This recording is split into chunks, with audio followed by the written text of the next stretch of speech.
Şimdi anlatacaklarımızı gözünüzde canlandırmaya çalışın. Cephe hattının tam 600 kilometre ötesindesiniz. Ama bir anda tanesi 50 bin euroya mal olan bir drone alçaktan süzülerek geliyor ve milyonlarca dolarlık stratejik bombardıman uçaklarını peş peşe küre çeviriyor. Akıl alır gibi değil mi? Aslında Rusya bu ağır darbeyi ilk kez yaşamıyor. Görünüşe göre yaşanan onca şeyden zerre kadar ders almamışlar gibi.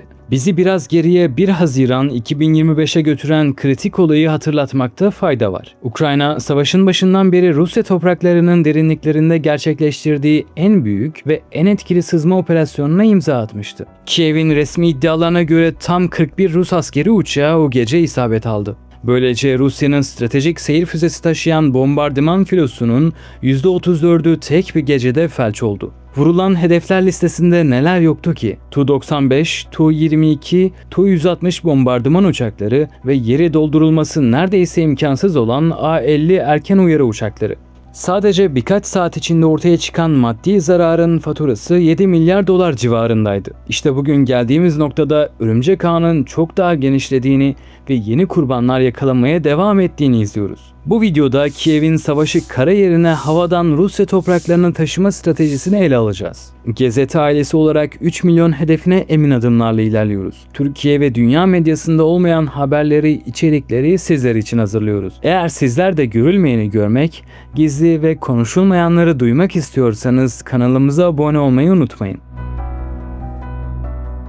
Ukrayna bu kez yine cephe hattının ötesinde stratejik bir nokta olan Rus askeri hava üssü Taganrog'u gözüne kestirdi. Kendi fabrikalarında ürettikleri FP-1 ve FP-2 saldırı dronlarıyla alçak irtifadan radarların altından hedefe yaklaşıp park halindeki uçakları peş peşe vurdular. Bu saldırıda hedef alınan hava araçları Rusya deniz havacılığının elinde birer pırlanta değerinde olan 2 adet Tu-142 deniz karakol uçağı ve 1 adet İskender balistik füze fırlatıcısıydı. NATO'nun 1F kod adıyla sınıflandırdığı bu Sovyet dönemi Tu-142'ler askeri havacılık tarihinde çok iyi bilinen platformlar. Tu-95 bombardıman uçaklarının geniş gövdesi baz alınarak inşa edilmiş, içi elektronik donanımla dolu çok özel sistemler bunlar. Görev tanımlarına baktığınızda okyanus gözetleme, derin radar taraması ve özellikle denizaltı avlama gibi donanma için hayati önem taşıyan işler görüyorsunuz. Yani Rusya için şu anki savaş konjonktüründe tamamen yeri doldurulamaz nitelikteler. Neden yeri doldurulamaz diyoruz? Çünkü Rusya'nın elinde şu an bu uçakları sıfırdan üretebilecek aktif bir üretim hattı yok. Aslında Azak Denizi kıyısında kurulan bu Taganrog şehri ve orada bulunan Beriev uçak fabrikası,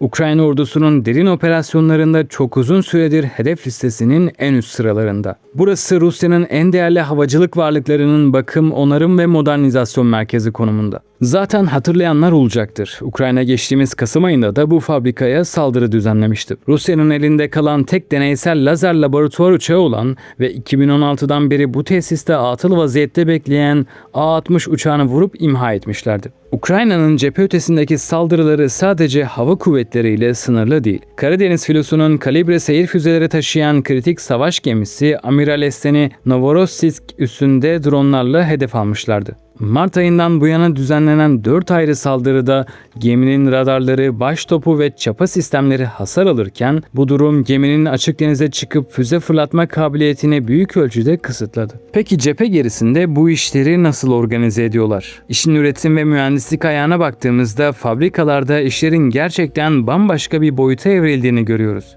Kiev'in hemen dışında yerin altına veya terk edilmiş depolara kurulu sürekli mesaide gizli fabrikalar var. Firepoint gibi yerli girişimler her gün durmaksızın yaklaşık 300 adet FP-1 ve FP-2 tipi uzun ve orta menzilli saldırı dronları üretiyor. Ukrayna'nın sahada çok acı bir şekilde hissettiği asker açığını ve Amerika'nın azalan silah desteğini kendi ürettikleri teknolojiyle bir şekilde dengelemek zorundalar. Bir de sahada uygulamaya başladıkları ve askeri literatüre yeni giren ana gemi dedikleri bir olay var ki oldukça dikkat çekici bir taktik. Sabit kanatlı, geniş gövdeli ve uzun menzilli dronların kanat altına 2 tane küçük FPV drone entegre ediyorlar. Bu sistemler yüzlerce kilometre uçup Rus havaalanlarının yakınlarına kadar gidiyor ve havada adeta bir yırtıcı kuş gibi pusuya yatıyor. Ana gemi hedefin çevresinde sessizce süzülürken, radar izi bırakmadan motoru kapatarak beklerken Rus uçakları devriyeden dönüp piste teker koyduğu anda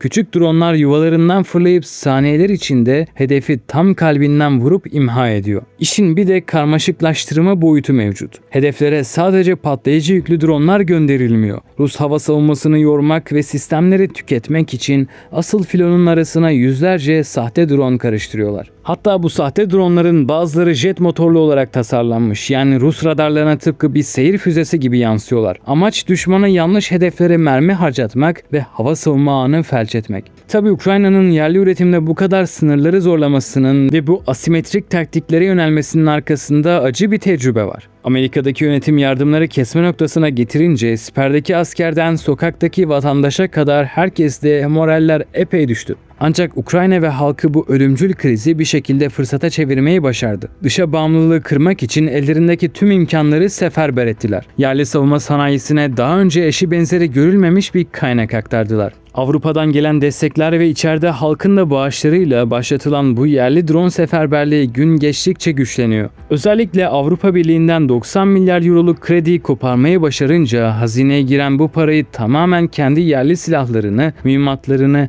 ve yazılımlarını üretmeye kanalize ettiler. Ayrıca İsveç üretimi Gripen savaş uçağı da alacaklar. Programın ilk adımı olarak 20 adet yeni Gripen E siparişi verilirken, İsveç'in 2027'de 16 eski model Gripen CD uçağını bağış olarak teslim edeceği açıklandı. Aslında buradaki temel dertleri sadece ellerindeki silah sayısını artırıp depoları doldurmak değil. Batı'nın sağladığı yüksek teknolojili silahlara ömür boyu bağlı kalmak istemiyorlar. Çünkü o silahları aldığınızda beraberinde bir sürü siyasi kısıtlama, bürokratik engel ve benim füzemle Rus toprağını vuramazsın gibi can sıkıcı şartlar da geliyor mecburen. Ukrayna'nın kendi ayakları üzerinde durma çabasını üretim istatistiklerine baktığımızda daha iyi anlıyoruz. Sadece keşif amaçlı kullanılan dronların üretimi geçen yılın tamamına kıyasla %441 gibi bir artış göstermiş. Orta menzilli vurucu kamikaze sistemlerde %312, Moskova kapılarına kadar dayanan derin darbe kabiliyetli dronlardaysa %53 oranında net bir sıçrama var. Ama bu konuda bizim ilgimizi en çok çeken detay ne biliyor musunuz? Son dönemde savaşın kaderini değiştiren fiber optik kablolu FPV dronlar var ya, işte onlardaki üretim artışı %179'a dayanmış durumda.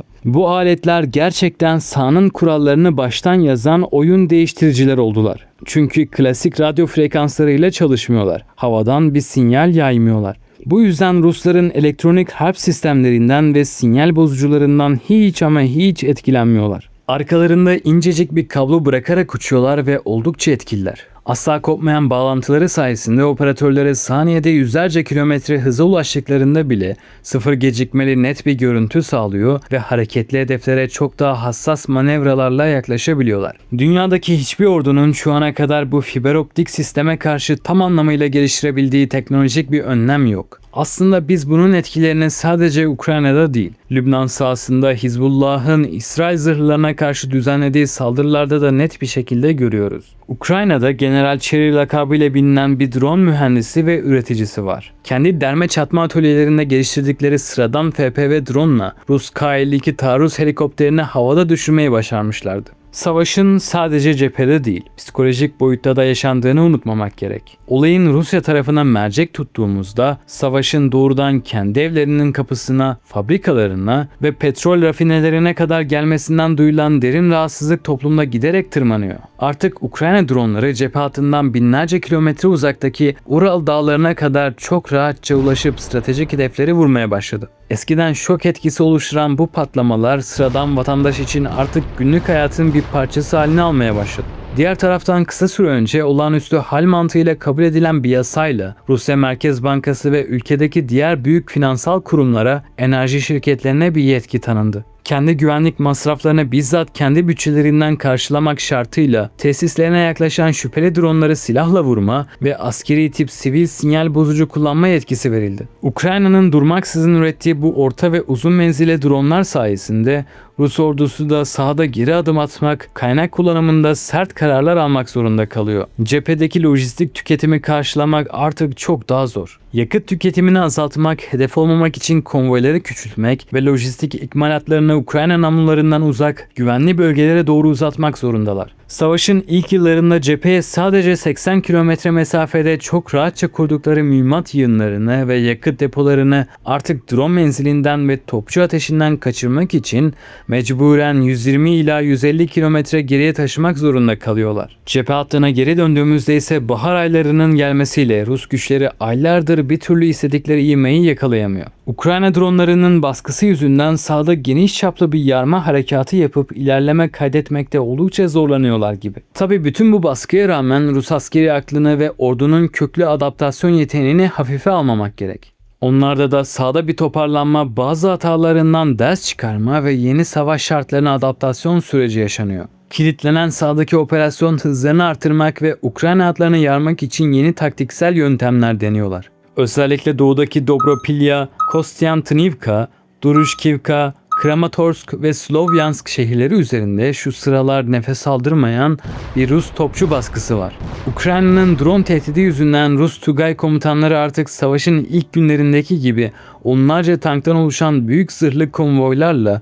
gösterişli bir şekilde sahaya çıkma lüksüne sahip değil. Bunun yerine taktik değiştirerek 10-20 kişilik küçük, hafif silahlı piyade gruplarından oluşan sızma taktiğine yönelmiş durumdalar. Üstelik Mayıs ve Haziran aylarının bölgenin doğasına getirdiği yeşillik mevsimi, sık ormanlık arazilerde hareket eden Rus askerleri için doğal kamuflaj sağlıyor. Bu sayede gökyüzündeki termal kameralara ve dronlara çok fazla yakalanmadan hatların arasına sızarak siper siper ilerlemeye çalışıyorlar. Rus Savunma Bakanlığı kaynakları bu sabırlı yöntemle bahar ayları boyunca irili ufaklı 63 yerleşim yerini sadece Mayıs ayı içinde ise 27 köyü ele geçirdiklerini açıkladı. Bu kazanımların büyük bir çoğunluğunun stratejik değeri oldukça az olan, çoktan terk edilmiş düşük yoğunluklu kırsal alanlardan oluştuğunu görüyoruz.